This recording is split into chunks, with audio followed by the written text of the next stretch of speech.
It really is great to see everybody today. Good afternoon, everybody, and welcome to Zooming to the Polls, Meet the Candidates in the Richland School District 2 School Board Race. We are delighted to have each of you joining us today, and we want to say a very special thank you to Dr. Jim Felder, Charles Austin, Vince Ford, and Chris Whitmire, because they have been our resident expert resources on the voting process and on other voting-related matters. We are also especially proud to have all 9 candidates vying for a seat on the Richland 2 School Board confirmed to be with us today.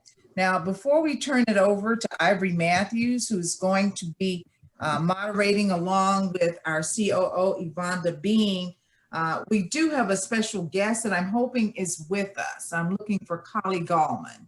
Collie, are you with us? I haven't seen her join yet. Let me see, she may be. We've got some folks coming in.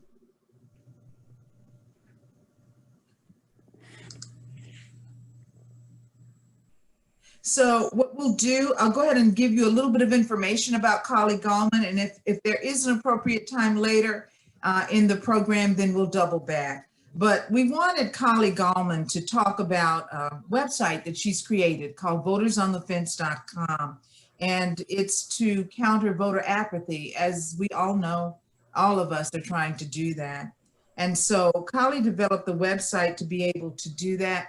And it looks like it's really taking off, and it's being used by a number of groups around the country. So we wanted to give Collie an opportunity to kind of talk about that a little bit. But in light of the fact that she is not here at this time, I'm going to go ahead and turn it over. She has joined us, Ms. Hardy. She's on. All right. So Collie Gallman, are you there? Yes. Hey, everyone. Hey, Collie. So I was kind of doing some filler, doing a little song and dance, hoping that you would come on in. So you're here. Collie, I told everyone that you developed a website called votersonthefence.com, and the intent was to help to fight voter apathy that many people are having to deal with right now, and also to provide a level of education that many people need. So we want you to talk to us a little bit about that website, how it works, and exactly who it was developed for. Yes, thank you so much for having me. Of course, everyone of all ages needs education, or to be, just educated on voting in general. However, the website was really created on an elementary level and trying to get everyone to know definitions, different kinds of things like the policies. When you vote for people, what does that mean? How are you impacted? How are they impacted? Their powers that be. So it provides a step-by-step, I guess, kind of guide for the history of voting all the way back to the 1800s, and briefly touches on the Electoral College, as well as, what are the duties of our city, our county, our state, and federal government. So all of the links on the website go straight to reputable sources, the .govs and the .edus, so that it's not a propaganda kind of thing. It's not to steer people towards any political party or any person. It's just basically the history, the facts, and the impact.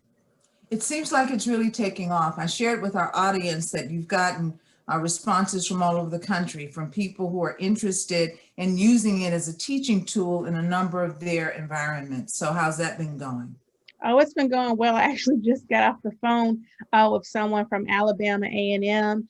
And then I had another person send me their events as well. So all over the country, if people want to send their voter events, whether it is for a specific candidate or if it's for just this knowledge, voter registration, voter guidance. And the event that we just got was from somewhere in Alabama that was with an organization that's just providing information. Well, one of the things, Collie, that seems to be happening with that site is a number of people are talking about the fact that so many people need to be educated. Many people don't know what the offices really do, what the people vying for those offices are actually asking to be voted into those offices to actually accomplish.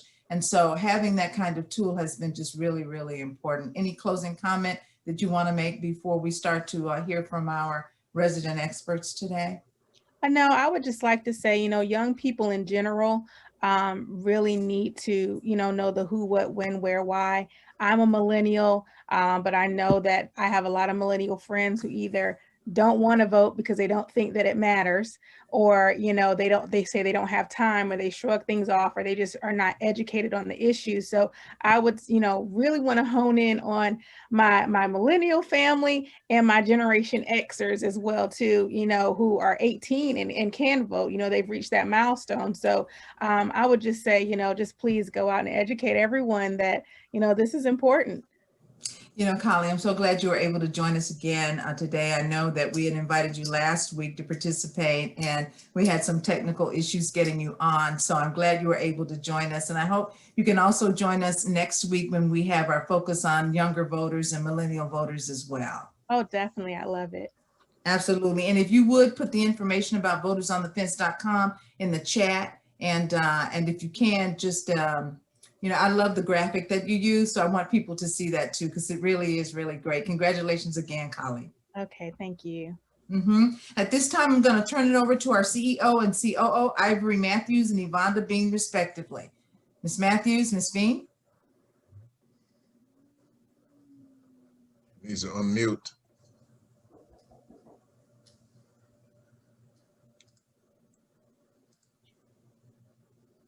Sorry about that, guys.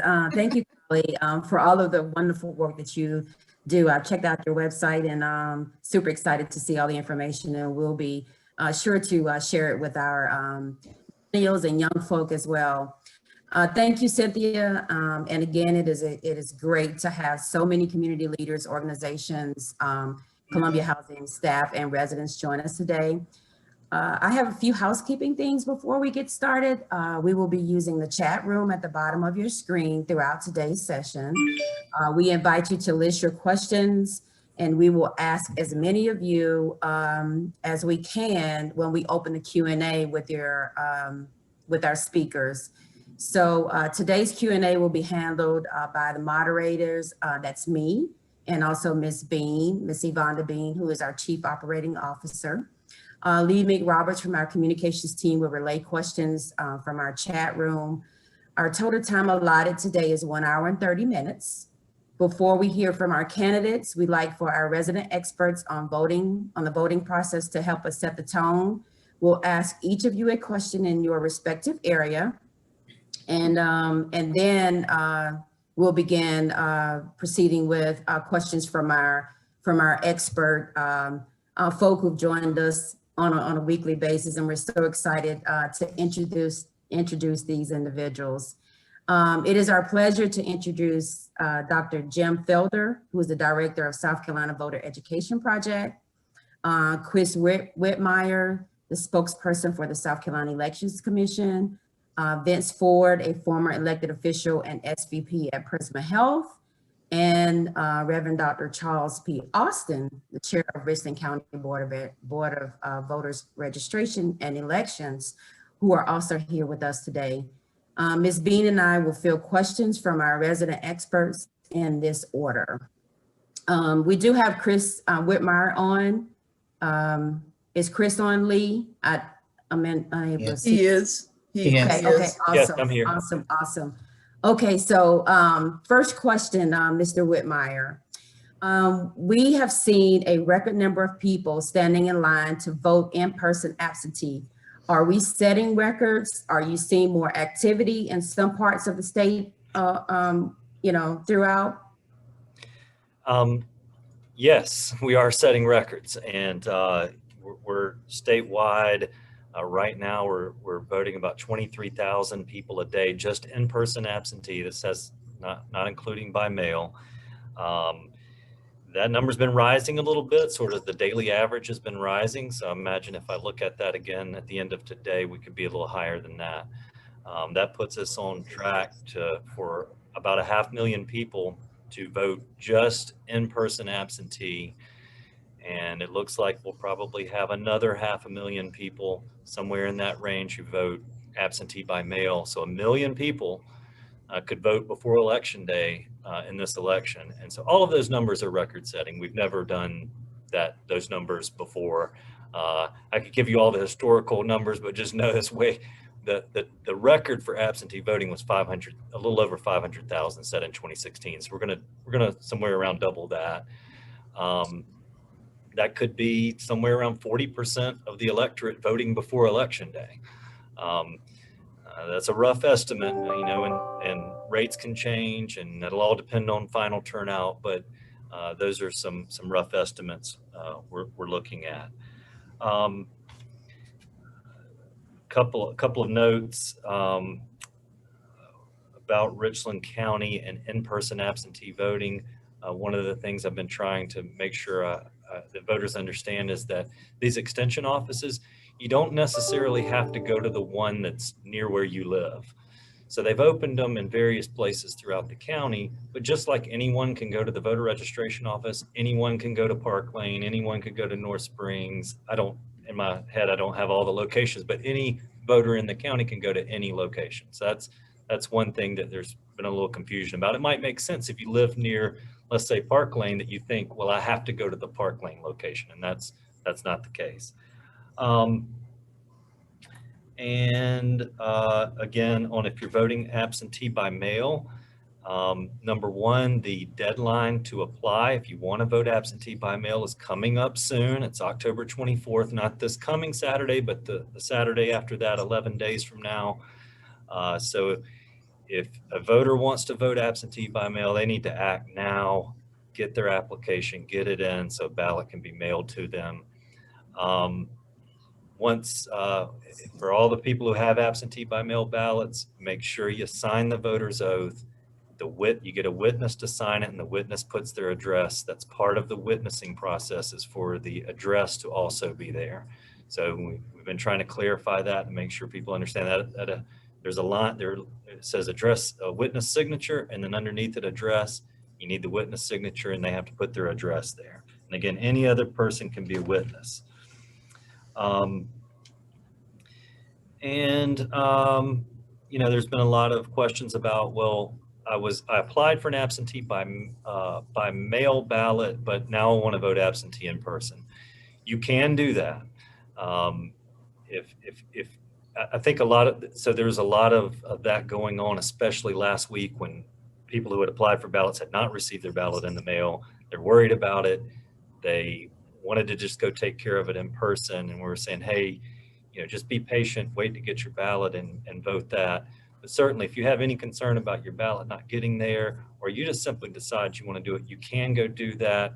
We just encourage, if it hasn't been a reasonable amount of time for you to have received your ballot, to give it a reasonable amount of time, get that ballot and vote that absentee by mail ballot. But certainly if somebody doesn't want to do that and they want to change, they can. Awesome. Thank you. Thank you so much, Mr. Whitmire. I'm going to take the next question to Mr. Ford. Mr. Ford, Mr. Ford is on the call with us? Yes. Yes. Thank you. Mr. Ford, as a former resident of Allen Benedict Court, you've relayed to us that you know how involved Columbia Housing residents have been in the voting process over the years. This year is no different. Many of them have mapped out their voting plan early.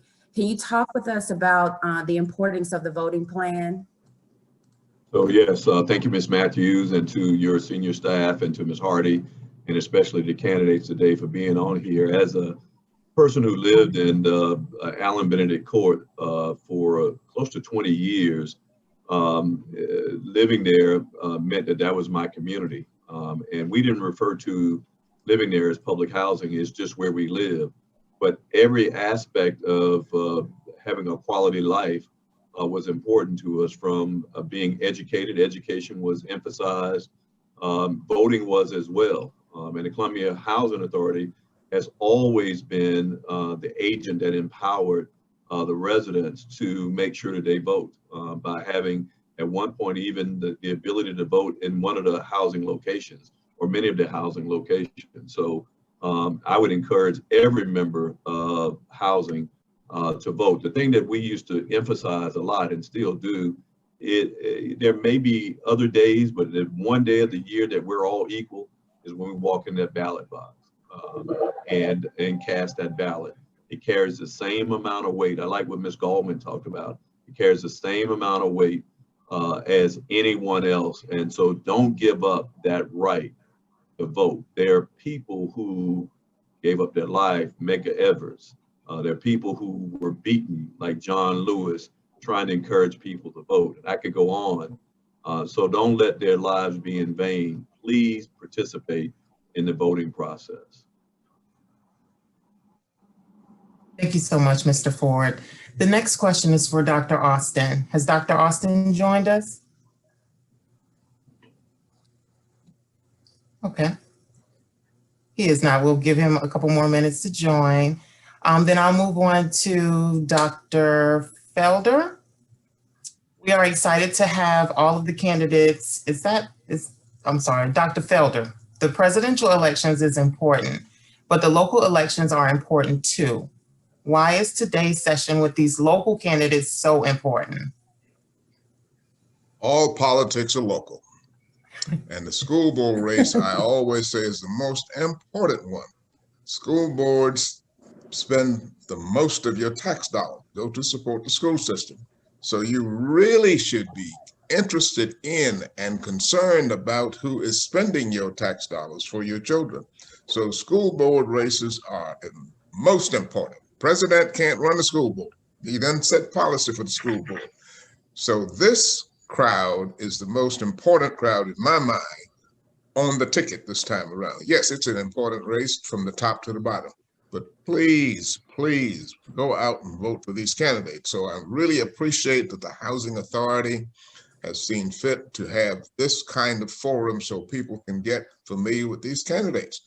The other thing is so many people, after they vote for the elected officials, they forget about the nonpartisan election, and that's a school board race, and any other questions that might be on the ballot, and the soil conservation race is there as well. So the school board race is very important, and I encourage people, don't quit after you vote for president through county council. Keep on going down to the ballot, because the most important people are at the end of the ballot.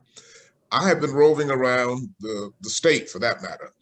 Lines are long everywhere, but what I don't see is people are not complaining, even though they're standing in line 2 hours for the first time. I don't see or hear any complaints from folks standing in line, and that's a good thing. In spite of the virus, they're out there all over the state. So I'm very pleased to see what I'm seeing now. I have not seen this before. And again, thanks to the Housing Authority for what you're doing. Thank you, Dr. Felder. We are excited to have all of the candidates vying for Richland 2 School Board confirmed for this evening. Thank you to each of you for offering yourself for public office. These are the rules for today's Zoom into the polls. We want our audience and candidates to know that this is a discussion, not a debate. Questions asked by Ms. Bean and I, and Lee McRoberts, who is also on our communications team. She'll be relaying your questions to us from the chat box. The order of questions directed to candidates will in alphabetical order. We'll be asked in alphabetical order, and then we'll ask them again in reverse alphabetical order. The initial question asked for an introduction from each candidate. You will each have 1 minute to respond. We will let each candidate know with a 10-second warning that it's time to wrap up. Again, thank you to the candidates for your willingness to serve. So our first question again is please introduce yourself and tell us why you are well suited to serve on the school board. We're going to start first with Lindsay Agostini, and I hope I pronounced your name right. We're going to move to D. Bell Williams, then Monica Elkins, Dion Jacobs, LaShonda McFadden, Rhonda Meisner, James Shad, Lawrence Terry, and Marianne Wright. So first we'll hear from Lindsay Agostini. Thank you. And yes, you did a great job with my last name. I'm Lindsay Agostini. It took me 6 months to learn how to say as well. For the past 23 years, I've been predominantly a stay-at-home mom, community servant, and professional volunteer. After graduating from the Kelley School of Business at Indiana University, I spent 10 years in sales and marketing and traveled the country. Met my husband, Jim, while I was working for Kelley Temporary Services in Honolulu, and he was stationed at Schofield Barracks. When Jim got out of the military and we were starting a family, it became important for both of us for one person to be a stay-at-home parent. That was me. We're the proud parents of 3 children, all graduates of Richland 2. As an incumbent, it's important for me to run again to share my passion and my gratitude for the opportunities that have been provided for my children. I want to ensure that all children have the opportunity to reach their full potential. My platform is very much the same as what it was 3 years ago. Accessibility. Frequently told, I'm only one of 2 school board members who will respond to emails or phone calls. Advocacy. I've been a huge advocate for giving our kids school choice, for going back to choice during this pandemic. Whether you go face-to-face or virtual, I want both options. And then finally, accountability. We need to be accountable to our constituents. We want to make sure that we spend your tax dollars wisely. So that's why I'm asking for your vote. And of course, as they mentioned, school board, you've got to go on the down ballot. It's the last question. I'm the first person. Thank you. Thank you. Next, we'll hear from Dee Bell Williams. Good afternoon. I am Dee Bell Williams, and I'm running for school board because I have the educational experience that you can count on. I'm an 18-year veteran educator. I'm also a 3-time graduate of South Carolina State University. I am running for school board because I believe that it's time for our school board to be refreshed, refurbished, and to rebound from the effects of COVID-19.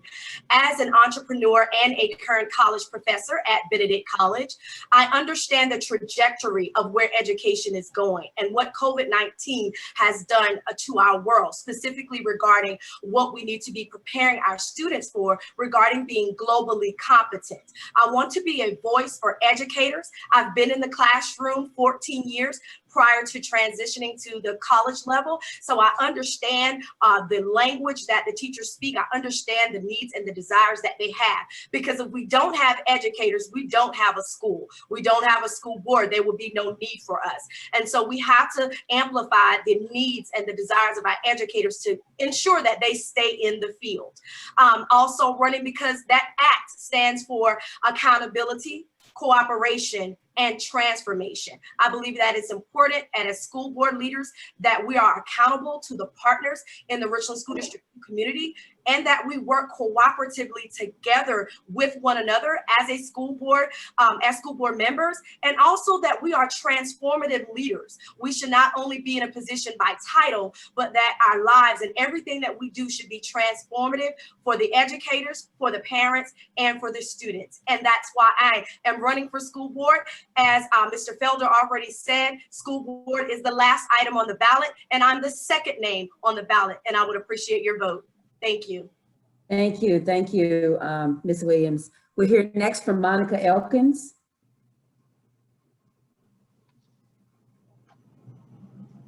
Do we have Ms. Elkins on? Okay. If she joins, we'll bring her back in, but we'll move on to Dion Jacobs. First and foremost, I'd like to say thank you for everybody inviting us to discuss today about our aspirations running for school board. As stated, my name is Dion Jacobs. I am a 13-year veteran in the education field where I started working with the TRIO programs as a tutor for math and also a counselor. I worked in the finance field at Virginia College. I was also a new student advisor at the Midlands Tech College, Beltline, and Airport campus. I currently work at USC, where I was a first-year advisor working with new students at the university in the business school. And I currently work as an assistant director in the Bursar's office, and I also teach University 101 to incoming freshman students at the university. I'm running for the school board for 3 reasons. One is this: to be a voice for every student, parent, staff, administrator, and other personnel around the district. I'm from Columbia, South Carolina, and I feel like this is higher than myself and also prestigious to run for school board. I want to give back. I want to do what I can for everybody in the district community. I also want to advocate for every student and every teacher. teachers most importantly, because at the State House, I feel like there's a lot of decisions that are made without any board members or anybody else to advocate for the district. I feel like I will do that, and also working with the board as well as teammates so we can work well and fight for the resources that this district deserves to continue to be the primary district in South Carolina. The other part is this: I'm very accountable and very honest in regards to any situation. If I did wrong or something you need to ask, I will honestly communicate with you. As a board member, I feel like every board member should do that, and I'm very highly qualified and competent to do that in my duties as a board. Thank you. All right, thank you. Thank you, Mr. Jacobs. We'll hear next from LaShonda McFadden. Good evening, everyone, and thank you so much for allowing me to be able to express myself and the reason that I'm running. I am a political scientist. I graduated from East Tennessee State University with a political science degree. I have served on many boards, SIC, Spring Valley as the vice chairwoman, and also Lonnie B. Nelson Elementary School as the immediate past chair, and also currently as the secretary. I have 4 children that attend schools in Richland County School District 2. This was the area that we sought out to put our children in the education with. They're in magnet programs. I have 2 in magnet programs and 2 that are not. I homeschooled beforehand, so I understand what parents are going through right now. Those who are able to stay at home and help their children, and those who are not, because I'm currently working, and I understand both sides of what's going on with the e-learning process right now. I am running for collaboration and cooperation, collaborating with other board members to produce a framework of governing this district, and cooperating with teachers, parents, students, community leaders, businesses, and everyone else that's involved with this process to help make our children global citizens. So I want to just take a few moments and say thank you all for having this panel. I look forward to the discussions and cooperating with everyone to make sure that the people that we are electing are people that can represent everyone, children, teachers, parents, and our community as a whole, how we behave, what we do, where we go, and how we conduct ourselves. And I just want to say thank you for everyone. I look forward to this conversation, and I hope that there's 3 seats available, and I hope that your vote is for me, LaShonda McFadden. Thank you, LaShonda McFadden. We'll hear next from Rhonda Meisner. Hey, good afternoon. It's so nice to be here, and thank you for having us all. A little bit about me: I majored in economics and political science at Emory University, and I actually did graduate. I still have dreams of them coming and saying, Miss Lewis, you know, but anyway, I've gone to law school. I've gone to a little law school. I have my broker's in charge license for real estate, and I also have a private pilot's license, although my instructor always called me Wrong Way Rhonda, so you know, there you go. I never crashed, and I had, you know, 150 hours, so I think I did that all right. My impetus for getting involved with the district is I have 4 highly gifted boys, and gifted children, as you know, have twice exceptional qualities in that they're very intelligent, but they also do things like leave the car door open when they get out and drain the battery, so the next morning you can't drive to school. So they have some unique characteristics and unique needs, and that got me very involved in the district and what was going on. I have a passion for learning. As I told you, I've learned several languages, a little bit of each of them, including English, for all you English teachers out there. But I also have a passion for accountability. My platform is students number 1, because we've got to provide for them. Teachers number 2, we really need to provide for them. And fiscal responsibility number 302 million. It's a big budget, and we've got to make sure it goes where it needs to be. As a board member, you know, we're primarily concerned with policy formation, and I think my economics background and my business background would suit well in that. Plus, I love all kids, so I think. I'm sorry. Yeah, we have like 5 seconds. Okay, so to end it all, I am number 6 on the ballot. If you remember the old song, Help Me Rhonda, help me Rhonda, please vote for me. Thank you. Thank you, Rhonda Meisner. We have next James Shad.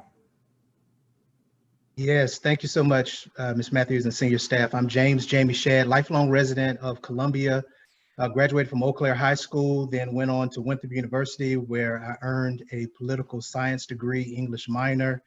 And then between that and going to law school at USC School of Law, I substitute taught at my alma mater at Eau Claire High School, in part because I wanted to be closer to my fiance at the time, Dr. Tammy Shad. She was the coach of the Eau Claire girls and a business education teacher there.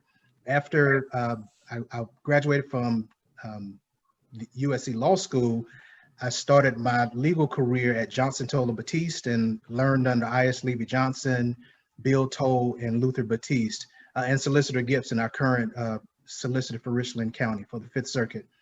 Then stepped out on faith after 6 years, was on the partnership track, but after 6 years decided to step out on faith and started my own law firm 14 years ago. I have been about service. Laureen Davis taught me that when I was a little boy. That's my mother. And so I've served in several capacities: YMCA, Boys and Girls Club chair. I currently serve on the Richland Library Board. I'm serving out my second term now. I'm the new chair, the founding chair of the Juvenile Justice Partners. I've been a mentor for quite some time. 4 years ago, I decided I wanted to run for school board because as my wife and I had joined Richland 2 family 11 years earlier, we wanted to make sure that our kids were educated. So we invested our kids in Richland District 2, and I wanted to look beyond my doorstep. I believe that we have done a great job. Thank you. I believe we've done a great job with Richland 2, and we want to continue on that trajectory. I also was honored by my fellow board members, and I'm now the board chair for District 2 for 2021. I look forward to continuing to have a conversation. Thank you. Thank you. Thank you, Mr. James Shad. Next we'll hear from Lawrence Terry. Chief Medical Officer for our system.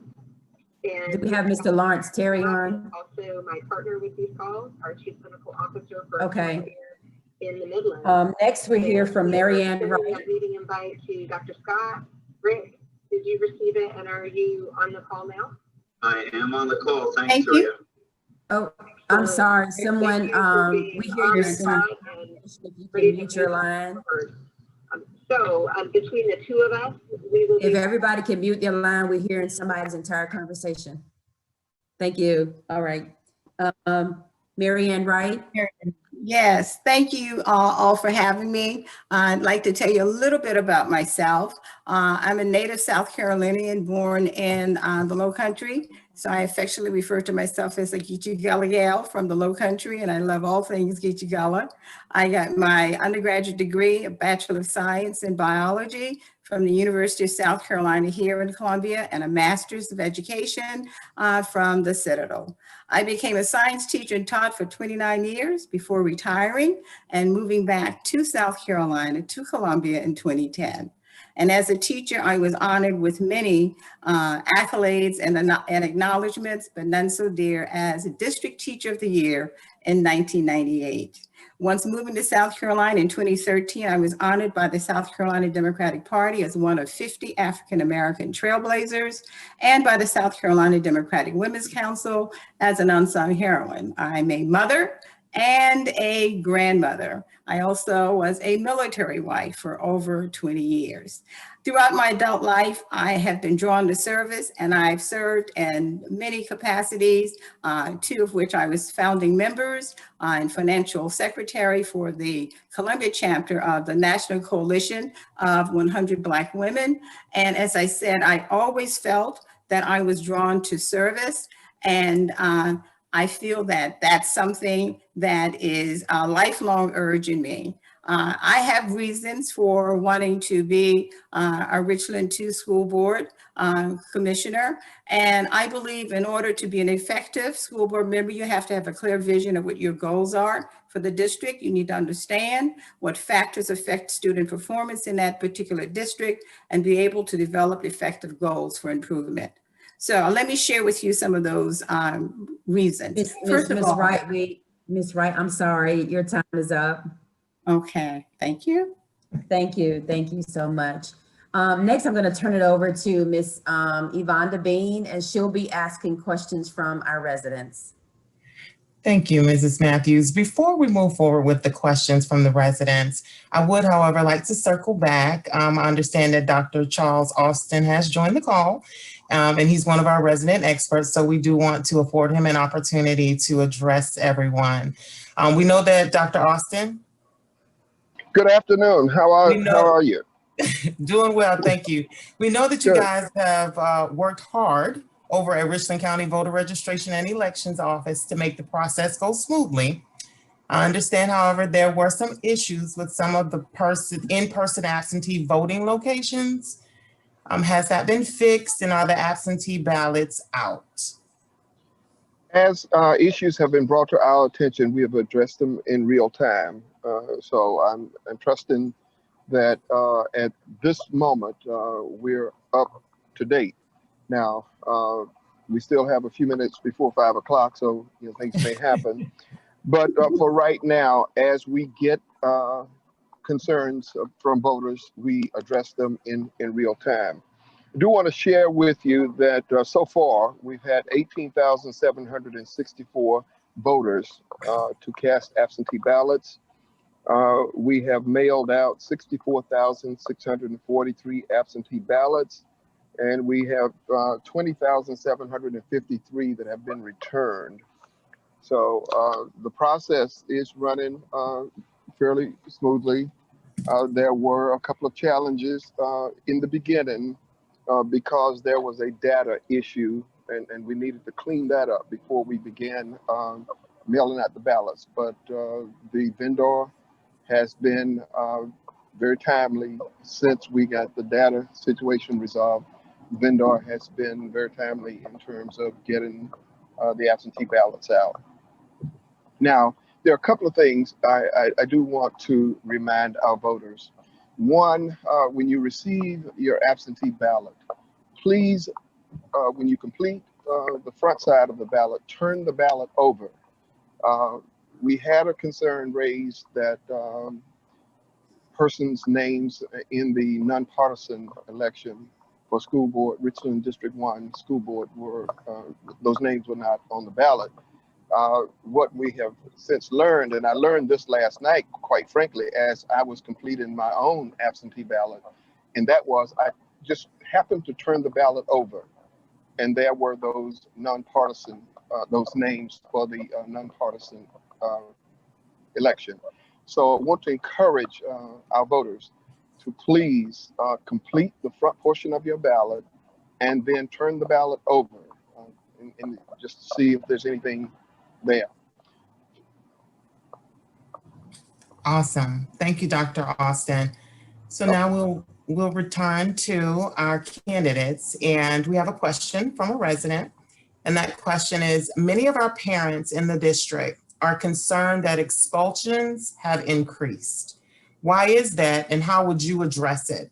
And this time we are going to go in reverse alphabetical order. So we'll start first with you, Marianne Wright. All right. I understand that parents' concern about the number of suspensions. It concerns me as well. And I believe every child deserves an equitable and appropriate education, but in order for them to do it, of course, they need to be in school. Now, the caveat here, of course, is that we're doing virtual. And once we do return to in-person school, I will advocate for creative and innovative ways. There are some programs out there that are best practices that are proven to reduce the number of school suspensions. And I will be advocating for the implementation of those programs. And they're especially helpful when there might be racial bias involved in the suspensions, where it's a positive intervention, where students have an opportunity to come up with solutions to the issues that they're dealing with, so that we can keep our students in school learning where they belong. Thank you, Ms. Wright. The same question for Mr. Terry.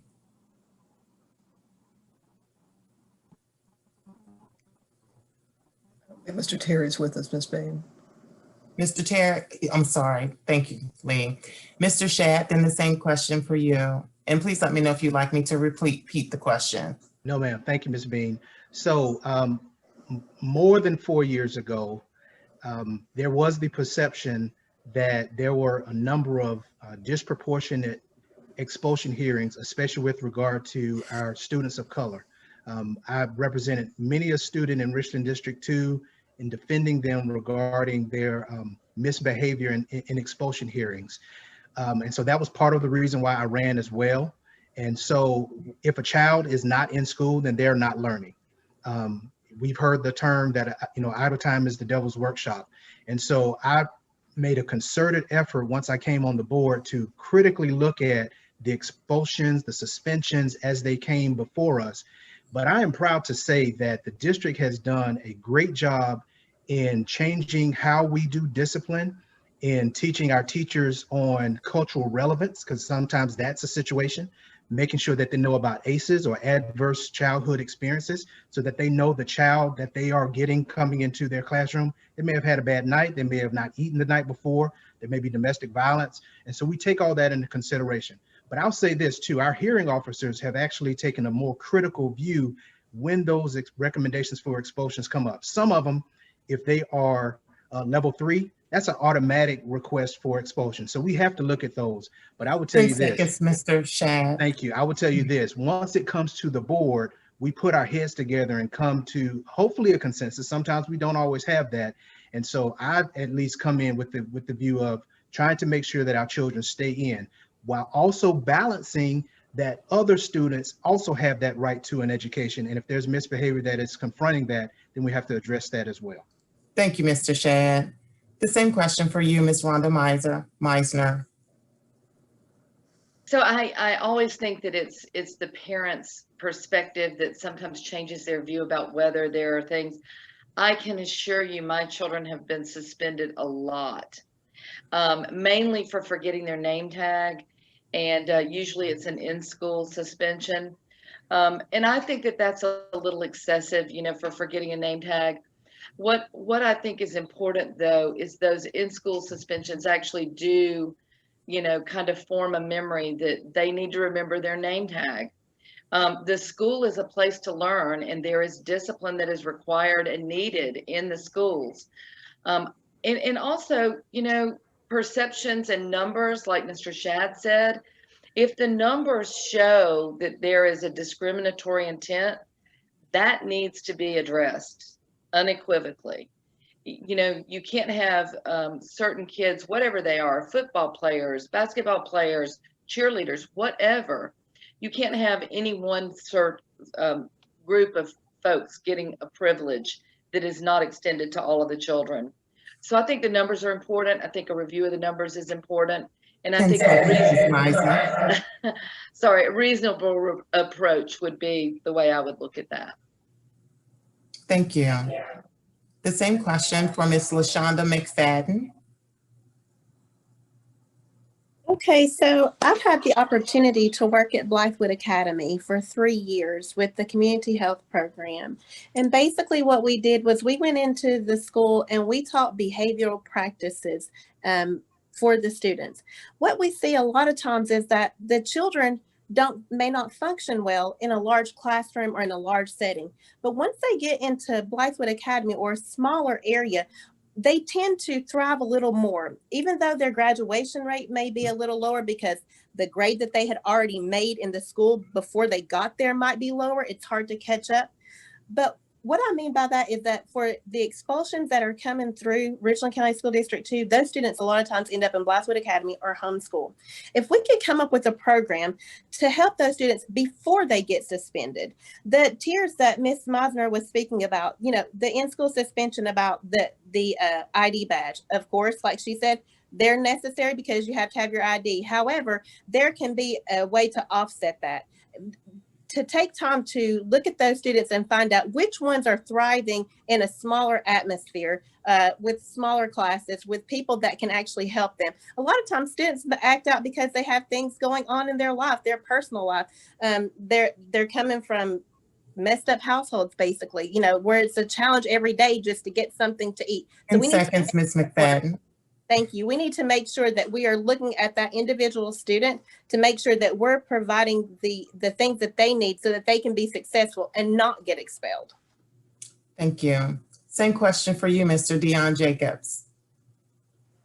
So expulsions have increased due to, I would say, many of issues, but one of the things are, just like I explained earlier, there's something in regards to a cultural misunderstanding a lot of times. I've always prided myself to explain, even with my students, it always begins in the classroom. So one of the things I would propose is always let's educate and train the teachers a little bit more on cultures. Let's understand one another. Let's also provide, how can I put it, taking the initiative for any situation before it happens.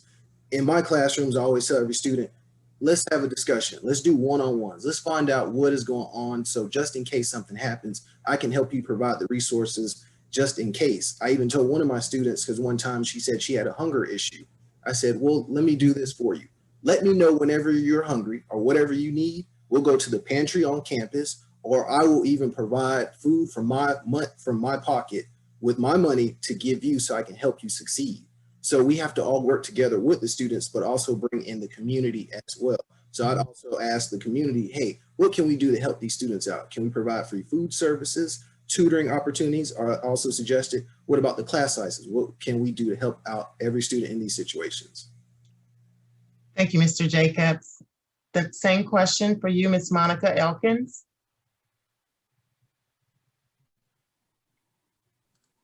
I don't believe Ms. Elkins has joined. Okay. Ms. D. Bell Williams. Yes, as the only candidate who is a culture and diversity consultant, as well as an educator, this actually is a very cut and dry answer as it relates to the overwhelming amount of students being expelled or suspended. We have to look at our educators and their ability of being training in culture and diversity.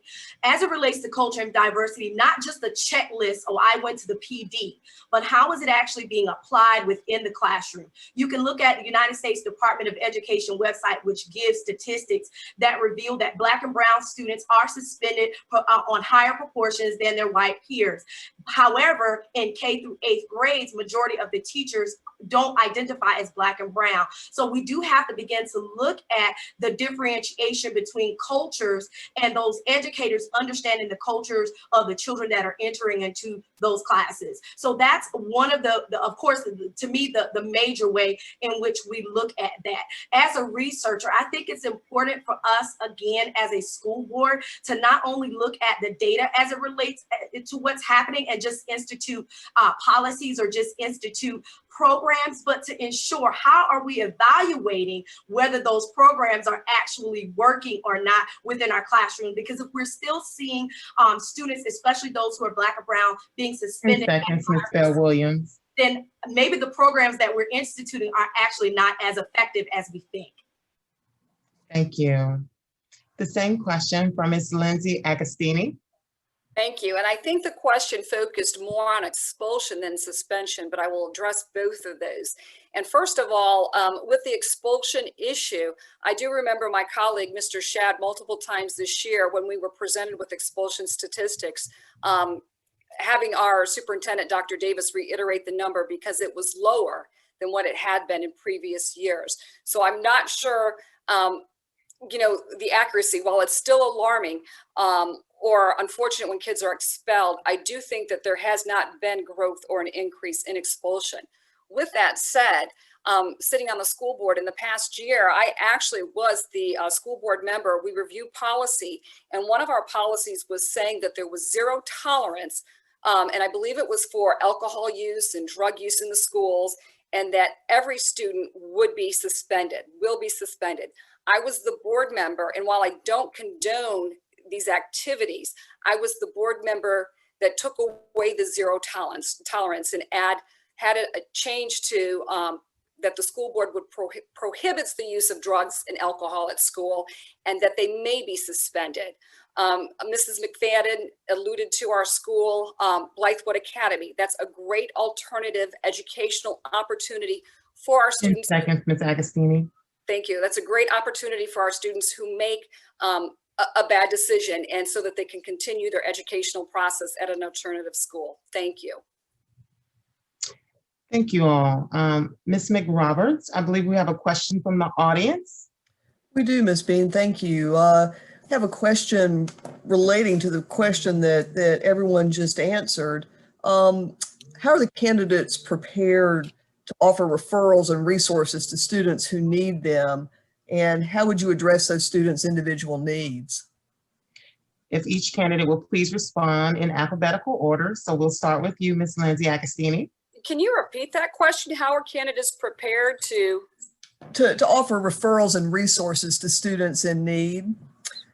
And how would you address those individual needs? Okay, thank you. Well, this is more of an administrative issue. This is something that we need to look at through our administration at different schools as it's going into discipline. One of the things that I would like to see is a breakdown from school by school to see what the issues are, particularly as it pertains to discipline. Because at one high school, we might see that there are repeatedly groups fighting. And at another school, it might be sexual relations that are inappropriate. So first of all, I think we need to identify at each school what the concerns are.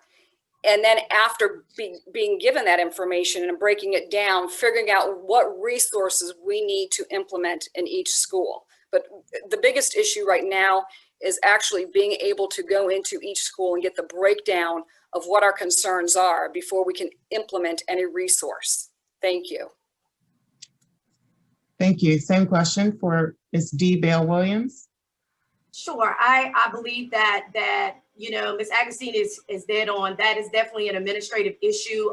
The board, of course, oversees the entire district. So we need to know exactly what areas are needed and what those specific concerns are relating to those schools, because schools in different zones have different requirements. And the other thing that I would add to that is having relationships within those communities. Every community has that person that speaks on behalf of that community. Or again, work with your town council or city council, people who represent those districts. They also have a bird's eye view of what's happening in those communities, and build relationships with the parents within those communities. Many of them have organizations that they're a part of, and those conversations are happening as it relates to their needs. As school board members, we must be available when those conversations are happening, or be called upon so that we are aware of what those needs are, so that we can come together as a board and collectively decide which areas need attending to and what resources that are going to be effective for that specific area. Thank you. Did Ms. Monica Elkins join us? No, ma'am.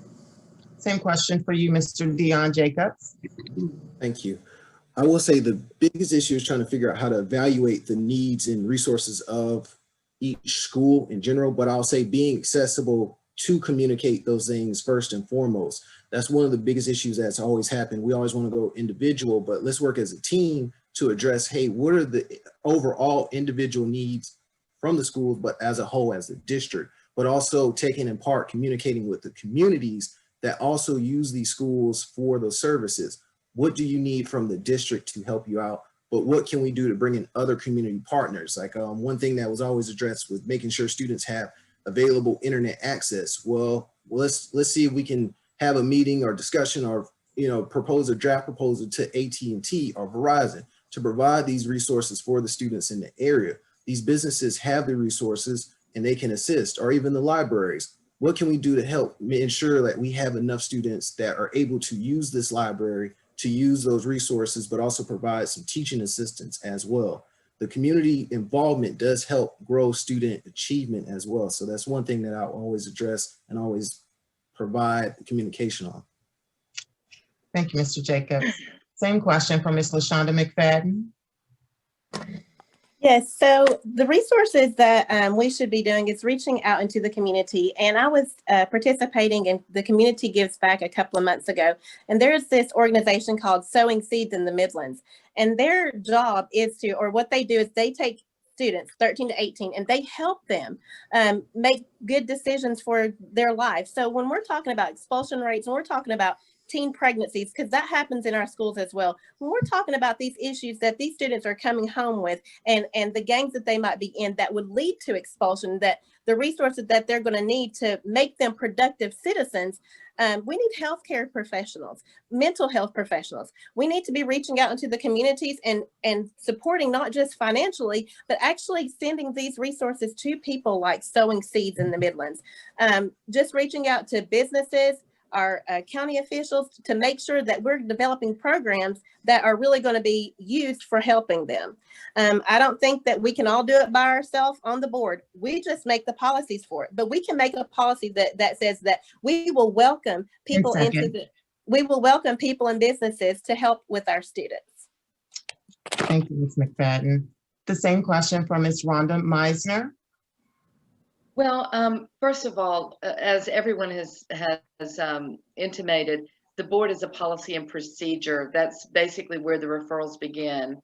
I think that the first thing is finding out from the teachers where the gaps are, whether it's tutoring for students that are falling behind, whether it's for social services, whether it's for counseling services, whatever those services are, whether it's for filling out a free and reduced lunch form, because the students may need that, but the parents are embarrassed or they don't want to do that. So finding a liaison for that person, finding a voice for that person. So from a policy and procedure standpoint and a board standpoint, the 20,000 foot level, I think a survey would be important to find the gaps, but then an after action report. And every business does this.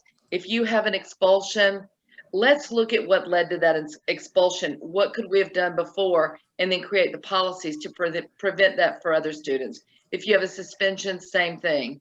You know, all of those things which can be stopped. For example, I advocated when Katie Brochu brought in wanting to put all the computers, I advocated keeping books. If we had them now, we'd be better prepared for COVID.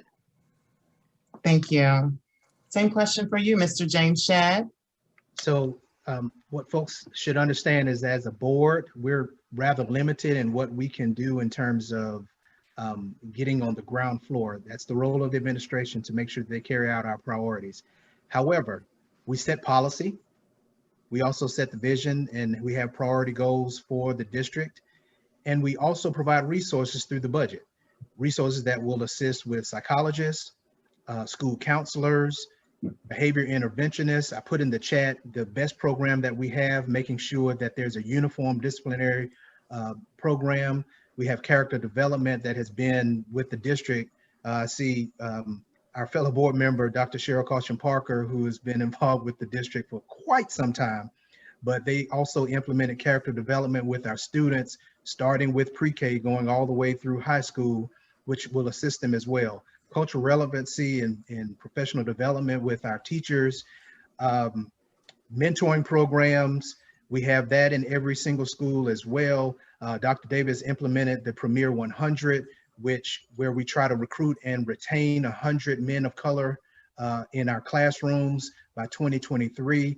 We know that studies show that having a male teacher of color will do wonders for not only our students of color, but all students. And so we are actively engaged in doing that and recruiting and retaining them. And so it's a plethora of things that we are doing right now, and we want to continue to do. Thank you. Thank you. Thank you, Mr. Shad. Did Mr. Lawrence Terry join us?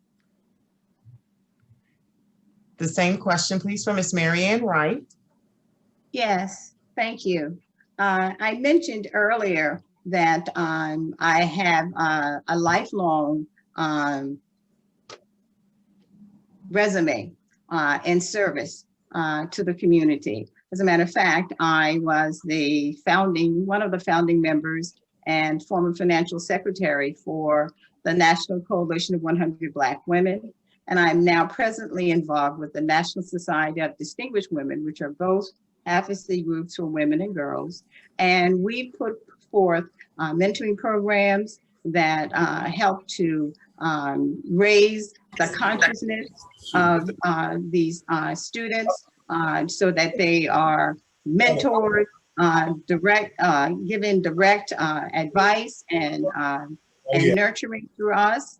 I also feel that one of the things, and it's a very important issue for me, additionally, is that we may not always see it, but our students are suffering from depression, anxiety, and a host of other mental health concerns. A national study ranks suicide as the second leading cause of death among 10 to 19-year-olds. So I believe that most students will spend more time with us in school than they often will spend with their parents. I think it's an imperative that we address these issues, and I will advocate for a full-time mental health professional as well as a full-time nurse in every school. Thank you, Ms. Wright.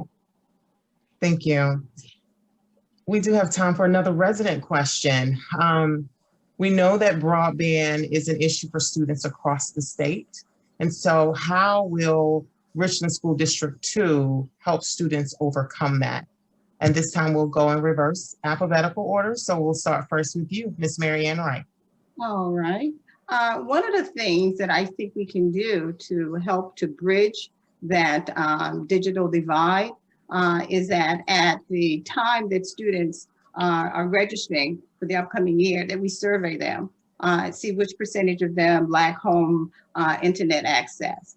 We can use that information when choosing devices like the Chromebooks that they use. We need to consider devices capacity for offline use. Every assignment doesn't need to use the internet.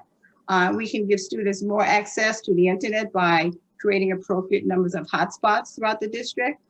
We can partner with local businesses to lease these portable hotspots that students can check out, just like they check out their Chromebooks and just like they would check out an old-fashioned book. I don't know if anybody still reads those anymore, but we need to also provide our teachers with workshops and professional development and service opportunities that address distance learning so that they're in a state of readiness. So if, God forbid, we're ever in another pandemic, at least we can have the tools there already in place that will promote a smoother or smooth transition to virtual and distance learning.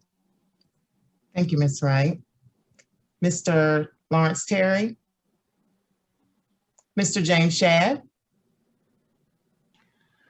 So let me at least start off by saying what I have done. I wrote a letter on behalf of our district and the board, at least from the board's perspective as the chair of the board, writing Congressman Clyburn, our majority whip, where we were supporting the legislation for universal broadband. Broadband connectivity, that really should be treated as a utility, just like your water, just like your electricity. It is critical to make sure that we end the digital divide. Unfortunately, COVID, pulled up that Band-Aid because we've known about this for years. And so, but as a district, thankfully, we received money from the state from the federal government through the state with regard to putting hotspots in households in our community. And this was for teachers as well as students. We put a Chromebook in every student's hand. We did not have that for our elementary students, but we had to do that because of COVID. And so now they are connected with the hotspots, with the Chromebooks. So Richland District 2, on balance, we believe that we've done very well in addressing the broadband issue. But of course, there's still pockets there. There's some rural areas where we have it. And we hear horror stories where they have to drive at night and go to the nearest McDonald's, but some things we cannot control. Yes, ma'am. So we try to partner with Spectrum and some of these other streaming services so that they can extend that to us. But I know it's a cost involved. So we try to do what we can to bridge that gap. Thank you. Thank you, Mr. Shad. The same question from Ms. Rhonda Meisner. So the issue is not just the provision of broadband, As was indicated earlier, there are a lot of rural areas, but also the infrastructure within the internet itself within the school, it lags out, because you have to think about not only the infrastructure within the school, but also third-party vendors. For example, teachers use certain things where Google Classroom will freeze up. My twins, one of which who scored a perfect score on his PSAT, the other one is an absolute computer genius, frequently has problems with their online classes, not because of their inability to use them, but because of the system of Google. Nobody can fix Google. There are going to be things that happen, but as Ms. Wright pointed out, or someone pointed out, a lot of these things don't have to be done online. They can simply download the lessons, do them the old-fashioned way, and so we need to look at the format and process for doing that, and also if there are places that are you know, glitching out, then that's fixed. Thank you. Thank you, Ms. Meisner. Same question for Ms. LaShonda McFadden.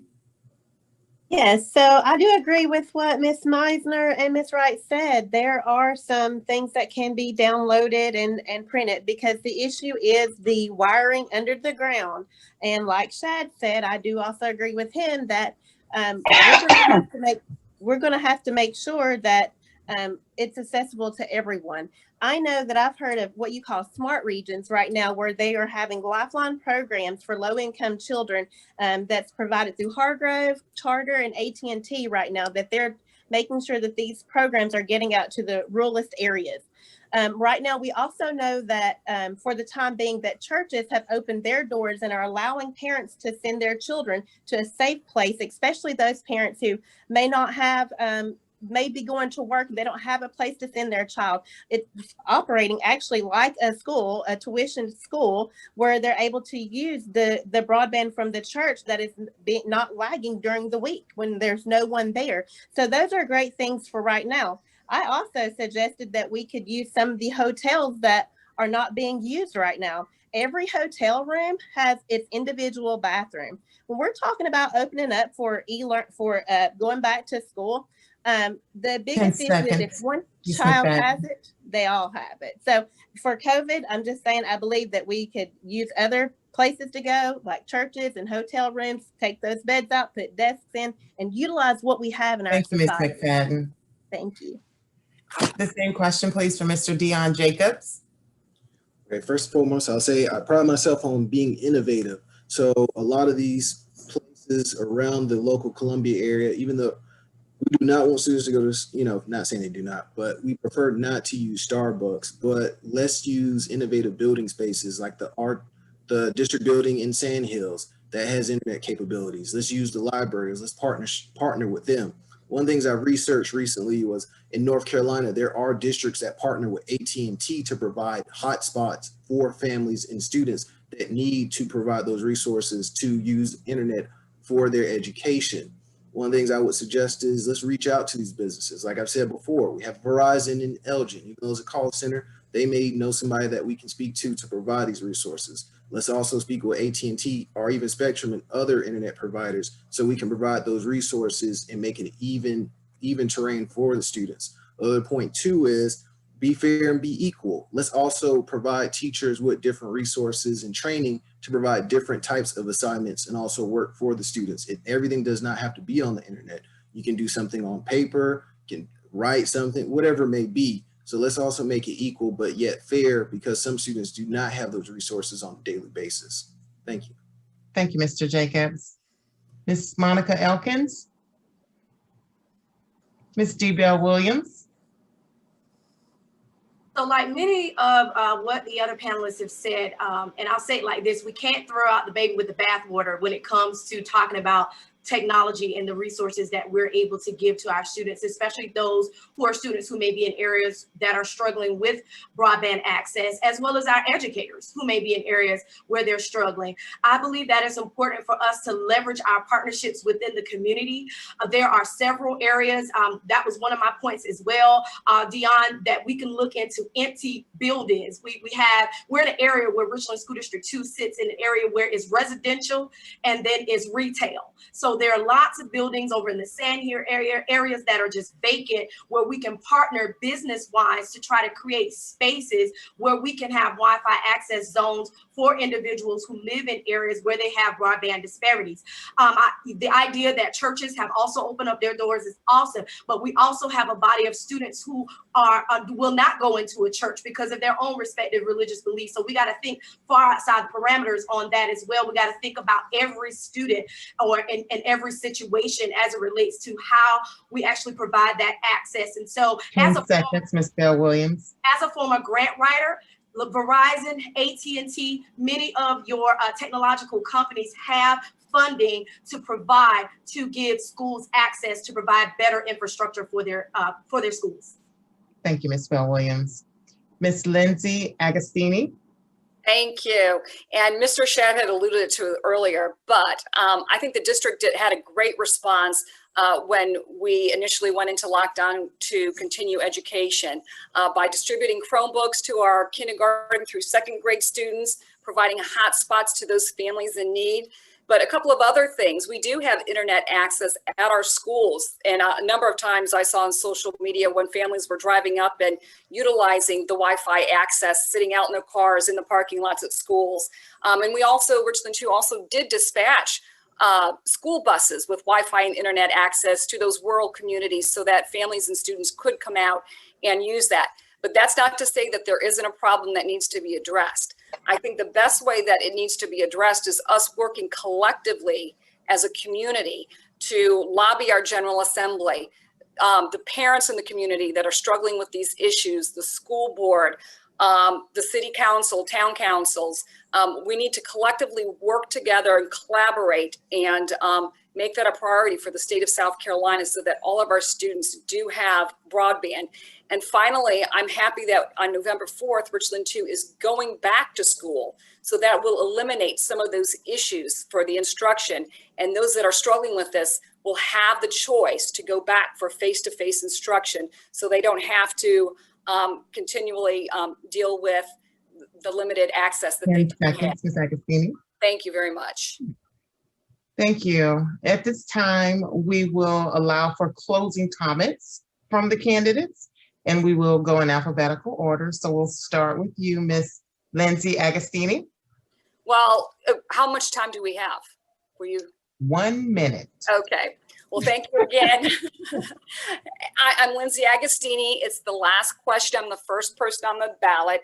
Again, I want to remind you of why I'm running for school district board of trustees for Richland 2. I have tremendous passion and a deep sense of gratitude for the opportunities provided to my children in Richland 2. And I want to see all children reach their full potential. As a board member, we need to be accessible to our constituents, advocate for our students, families, and employees, and most importantly, be accountable, providing a safe environment for our students and teachers, asking thoughtful and tough questions, and making certain that we spend your tax dollars wisely. Again, Lindsay Agostini for Richland 2. Thank you. Thank you, Ms. Agostini. Ms. D. Bell Williams. Sure. Again, I'm D. Bell Williams. I'm the second name on the school board ballot as you go down ballot. And I would appreciate your vote because not only do I have passion, but I have the educational experience that you can count on. I believe that it's important for our students to be globally competent. But in order to do that, we must have globally competent educators. And I want to be a voice for educators on the school board so that as we are spending tax dollars appropriately, we are getting the right staffing and resources within our schools to include mental health professionals, to include psychologists, all of the support staff that's needed in order for our educators to do the job that they've been signed up to do. So again, I'm D. Bell Williams. I have the educational experience that you can count on, and I appreciate your vote. Thank you so very much. Thank you, Ms. Bell Williams. And now Ms. Monica Elkins. No. She's not here. Mr. Dion Jacobs. Again, thank you everybody for inviting us on this Zoom discussion. My name is Dion Jacobs. Vote for me this November and also beforehand for absentee voting. I'm running because I feel as though with my experience and background in education, I can provide a voice for every student, administrator, also staff, teachers as well. I advocate for every teacher for better resources for each classroom. I always tell everybody it's very embarrassing in the year 2020 that schools still send out a list for supplies. Us as adults, but also board members need to provide the leadership to advocate and fight for these resources at the state level. The other part too is I do want to bridge the gap between the community and the district. I want to bring all interested parties to make sure we provide the best and top-notch education and resources for everybody in the district as the premier district in South Carolina. Thank you. Thank you, Mr. Jacobs. Ms. LaShonda McFadden. Yes, I just want to say thank you to the Columbia Housing Authority and everyone who had a hand in putting this presentation together. We truly appreciate it. I just want to say that I'm running so that I can collaborate with board members to create a policy for the framework of how the district is to be governed and to cooperate with parents, teachers, students, and community leaders and businesses to produce global citizens of tomorrow. I have experience in education as being a teacher at Blythewood Academy and the schools as a community advocate. I have experience in government with the SIC program, which is actually for the National Education Association, which is actually a governmental agency for the schools. I am a parent, I am a healthcare professional, so I have a lot of experience and I'm able to reach a lot of people and to get information out to different organizations. I am a community volunteer and I think I have the most experience when it comes to being able to know and to get resources from various places. So if you would please vote for me on November the 4th, or excuse me, November the 3rd, or any other day before then, I would appreciate it. Again, my name is LaShonda McFadden and I look forward to seeing everyone soon. Thank you, Ms. McFadden. Closing comments from you, Ms. Rhonda Meisner. Again, thank you so much for hosting this. It's great that you brought all these people together. I know it's a collective energy to do that, so thank you. And I just want to close by saying my platform is students number 1, teachers number 2, fiscal responsibility number 302 million. The budget is 301 million plus, and so I think it's a big responsibility. I think that I have the adequate educational background to make sure that those resources get to the places that they need to go, which are our students and our teachers. In talking with many of the teachers, there's a great divide between what they see as the wellness of the district and what is actually there. I've also talked to parents that are leaving the district to go to District 1. That's extremely troubling to me, and I would like to make a difference, and I think that I'll be able to be the voice for a lot of people, and hopefully everyone. But thank you very much. I'm number 6 on the ballot. If you remember that old song, Help Me Rhonda, help me Rhonda, I would sing it for you, but then no one would vote for me. That's what I would offer as I'd like to be one of 3. Thank you. Closing remarks, Mr. James Shad. Thank you again. So I appreciate you all giving us this platform. I did want to shout out our fellow board members who thought enough to join us. As I said, Dr. Caution Parker, Dr. Teresa Holmes, Mrs. Mackey, and also our superintendent, Dr. Baron Davis. We look forward to continuing to work collaboratively with administration, making sure that the roles are there and that we are doing our job as a board and making sure that he's doing his job as our only employee in the district. He is our only employee. So we need to make sure that we stress that. And so we also work with our partners. I'm obviously an advocate. I was at the State House these last 2 years with our teachers trying to push for full funding. If we had full funding from the state, then we'll be able to make sure that every single child has their supplies. But we are limited by the budget that we have. And so I need to make sure the public understands that we're limited by the budget that we receive. And we try to do as much as we can with the money that we have. So we call on all parents, all teachers, every member to advocate and reach out to the General Assembly. However, we were good stewards of the surplus that we had, and we made sure that we gave bonuses to our teachers this past school year and put money into the media centers. This is what you want your board members to do: advocate and make sure that we take care of Thank you, our Mr. district, and we'll Shad. continue to have a premier district. Thank you. Thank you, Mr. Shad. Mr. Lawrence Terry. Miss Marianne Wright. You're muted, Miss Wright.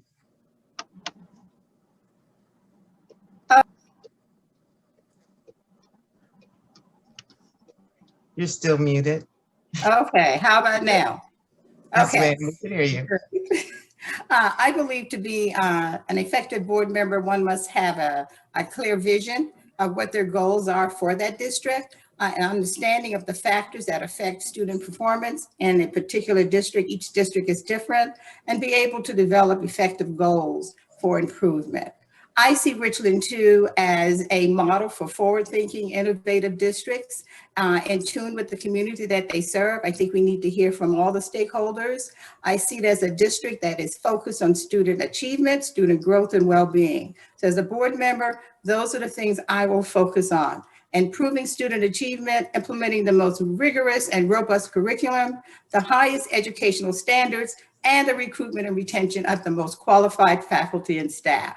And last but not least, I am a parent and an educator. I spent 29 years in the classroom, and I think that gives me a pretty unique perspective.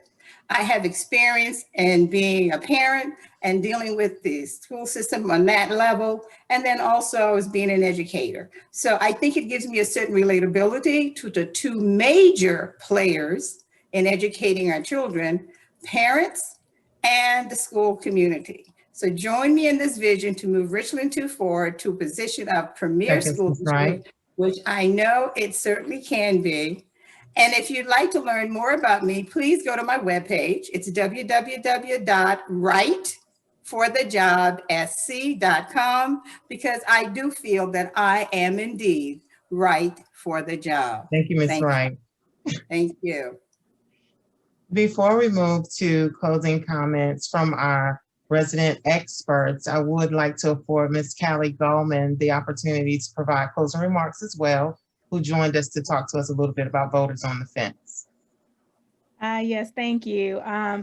Thank everyone for this today. I will just say that, you know, there are three things in life that once gone, never come back. And that's time, words, and opportunity. And I really appreciate everyone on here today showing me that, you know, they're spending their time, they're giving their words, and they're taking advantage of this opportunity to educate. I'm a graduate of Richland 2. I went to Windsor, E.O. Wright, and Spring Valley. And shout out to Dr. Davis, who was my assistant principal and administrator back when I was at Spring Valley. So I thank you all so much for today. I would just say, you know, for voters on the fence, if you have anyone who is on the fence about voting, where they don't really know what's going on, they don't really know how their vote matters or how it's impacted, to just go to our website, votersonthefence.org. And lastly, it was a question that I had, but it wasn't, I don't know if it was for the board or for administration, but my background is in public relations, and I did not know what that career was, what that field. I'd never heard of public relations before until I got to college. So if the board has any kind of rights for curriculum, I would just say, you know, to try to just put a bug in anyone's ears about non-traditional career paths, such as real estate or public administration or public relations, because, you know, there are people out there who are successful in those fields. Thank you. Thank you for that, Ms. Bowman. Awesome. So now we will turn to our resident voting experts, Mr. Ford, Mr. Felder, and Mr. Austin, for closing comments. In that order, please. All right, thank you so much. What a great dynamic opportunity to hear the views and the thoughts and the opinions of those that are offering themselves for the most important office that they can offer. I've often said the highest calling is our faith, and right after that, you know, our children. And when you commit yourself to children and teachers, most honorable profession, that is something that is so critical. There's the three-part process to being in our community. One is registration, and so now it's too late to register for the upcoming race or election. But education is the second part, and that's what we're doing today, educating the citizens about the different views and thoughts about how we can educate children, and then mobilization to make sure that you are mobilized not only for yourself, but others in your family and friends, and that you encourage them to vote now and on election day. Thanks again to the Columbia Housing Authority, to the leadership for thinking about this and doing this every week, not just once, but week in and week out, and of course during the week by even walking the communities. This housing authority should be commended for the work that they're doing, encouraging people to participate in this whole process. God bless you. Thank you. Mr. Felder?